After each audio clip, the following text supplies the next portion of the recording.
por desocupar um imóvel alugado antes do fim do contrato.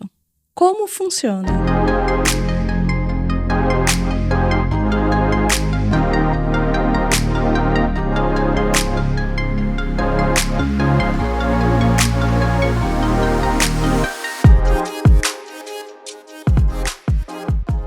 Olá, eu sou Fabiana Maia, jornalista do Grupo SP Imóvel. Para dar sequência à nossa série especial sobre locação de imóvel, estou aqui com Marcel de Toledo. Ele, que já atuou como corretor de imóvel, já foi advogado no ramo imobiliário, hoje é sócio-diretor do Grupo SP Imóvel. Marcel, seja bem-vindo. Olá, Fabi. Marcel, afinal, como funciona a multa por desocupar um imóvel alugado antes do fim do contrato? Essa multa é uma multa compensatória, ou seja, está compensando por estar desocupando o imóvel antes do fim do contrato, né? Porque o inquilino acha que o locador não tem prejuízo disso, né? E ele tem. Né? Quando o inquilino rompe o contrato no meio do caminho, ele vai ter que procurar um outro inquilino, vai ter que pagar uma comissão para a imobiliária novamente, se ocorrer, vai ficar um período vago o imóvel, né? Então, é uma dor de cabeça que, às vezes, o locador não quer, né? Então, essa multa ela tem que constar em contrato, né? E quando não consta em contrato, que é muito raro, vamos dizer que 99% dos contratos, eles vão constar essa multa, tá? E quando não consta, pode ser solicitada em juízo, só que é muito raro, né? Aqui em São Paulo, essa multa gira geralmente no valor de 3 vezes o valor do aluguel, proporcional ao tempo de contrato. O que é o proporcional? Vou dar um exemplo. Vamos supor que a locação é R$1.000 por mês, né? Então, a multa seria de 3 vezes o valor do aluguel, R$3.000. E o contrato de 30 meses, que é o padrão. Padrão. Né? É o padrão. Então, começou o contrato, lá no 15º mês, o inquilino, por algum motivo, quer desocupar. A multa vai ser de R$1.500, metade do valor. Né? Então, quanto mais próximo do fim do contrato, mais barato essa multa vai ficando. Né? Sim. E essa multa, ela serve tanto para o inquilino quanto para o proprietário? Não. Esse que é um erro comum, tá? Essa multa, ela não existe uma multa para solicitar que o inquilino de um locador, né?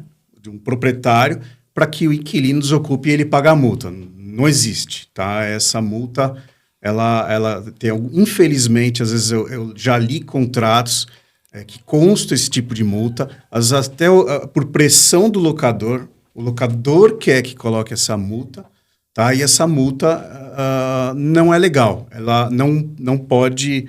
Ela é ilegal e tem um artigo, o artigo 45 da Lei do Inquilinato, que vou até ler aqui qual é o caso, né?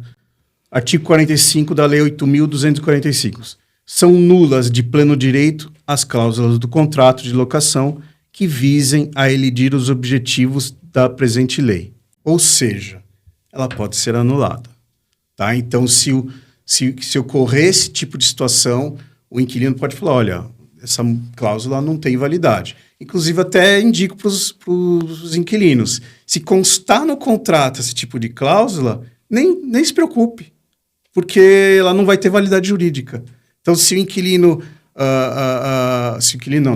o locador falar, olha, não, eu vou pagar a multa e você desocupa, ela não tem validade jurídica e ponto. Nenhum advogado vai ingressar com uma ação falando, olha, eu quero despejar porque eu quero pagar a multa. Não existe, entende? Então, é uma aventura jurídica, né? Que até o juiz de antemão não vai permitir, entendeu? Vai ingressar com a ação e vai perder na hora, né? Então, é uma situação que precisa deixar bem claro para as duas partes, né? E no caso dos imóveis comerciais, como que funciona? Então, nos imóveis comerciais também tem que constar essa multa, tá? Nos contratos. Nos contratos. Porém, às vezes, como a questão comercial é muito mais complexa, às vezes, geralmente se aplicam, colocam multas mais pesadas. Vamos supor, tá, que acho que você deve ter ouvido falar, por exemplo, de empresas que chegam e falam, olha, você constrói um prédio para mim e eu alugo, eu pago um aluguel X, alto, geralmente um aluguel alto, por 30 anos, 40 anos. Aí o locador o proprietário, vai lá, ergue um prédio para esse inquilino entra, dá um ano, por algum motivo qualquer, quer desocupar. Óbvio que a multa tem que ser mais pesada, né? Então, até começou a ter multas como 20% do valor de todos os aluguéis que vão vencer, entendeu? Ou seja, fica uma multa muito mais pesada que 3 vezes o valor do aluguel. Isso é um caso, né? E o juiz também vai aceitar uma multa um pouquinho mais pesada justamente por ser uma questão comercial, né, que as duas partes realmente contrataram advogados, são empresas maiores, e faz sentido ter uma multa mais alta. Agora, no residencial, a gente lê muitas sentenças que o juiz quebra a multa, porque às vezes colocaram uma multa muito alta, né, e essa multa não tem validade também. O juiz não vai aceitar por uma questão de abuso, né? E aí ele anula a multa também, né? Marcel, e tem alguma forma do inquilino ficar livre dessa multa? Só tem a questão quando o inquilino ele muda de local de emprego, tá? Que é referente até do mesmo artigo, tá? Que fala sobre a multa. Ele é o parágrafo único do artigo 4º da Lei 8.245, que diz, que eu vou até descrever porque fica mais fácil. O locatário, ou seja, o inquilino, ficará dispensado da multa se a devolução do imóvel decorrer de transferência pelo seu empregador privado ou público para prestar serviço em localidades diversas daquele do início do contrato, e se notificar por escrito o locador com prazo mínimo de 30 dias de antecedência. Ou seja, se o inquilino for transferido para outro local, ele pode sim demonstrar que está sendo transferido o local de emprego dele, e ele só tem que notificar com 30 dias de antecedência. Tem que notificar. Se não notificar, não tem validade jurídica também. Não é estou saindo simplesmente porque mudei de emprego. Não, tem que aguardar os 30 dias e aí sim desocupar o imóvel sem ter que pagar a multa. Aí ele consegue ficar livre dessa multa. Exatamente. E em casos assim do inquilino estar insatisfeito com o imóvel, ou digo assim, insatisfeito ou tendo problemas no imóvel, por exemplo, problemas de infiltração, alguns problemas até mesmo graves no imóvel, ele consegue ficar livre dessa multa? Problemas recorrentes no imóvel. A gente já gravamos sobre esse assunto, né? Sim.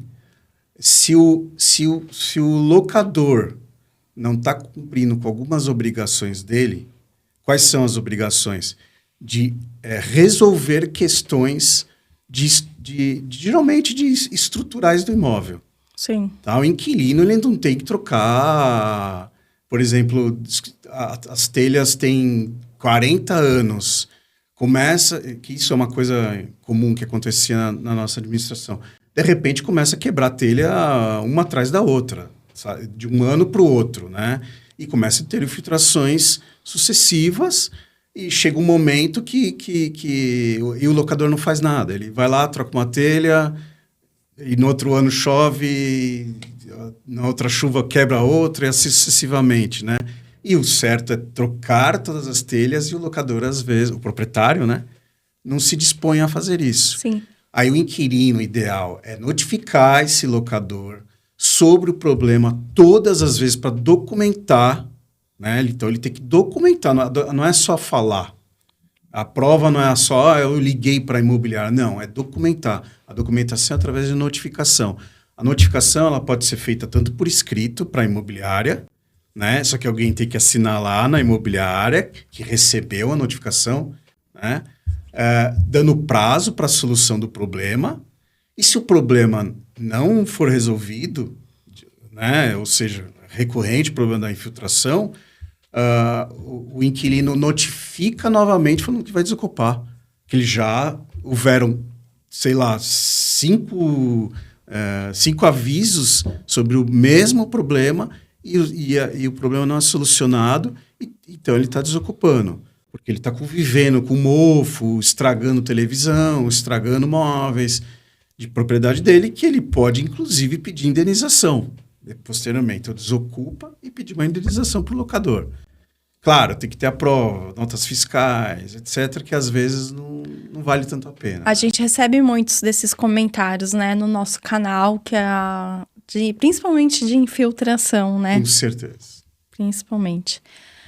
Então, só para a gente fazer uma leitura aqui, a multa... Tem a multa compensatória, é isso? Essa multa por desocupar antes do prazo do fim contratual é uma multa compensatória. Para compensar por estar desocupando antes do fim do contrato, antes da finalização do contrato. Do contrato, né?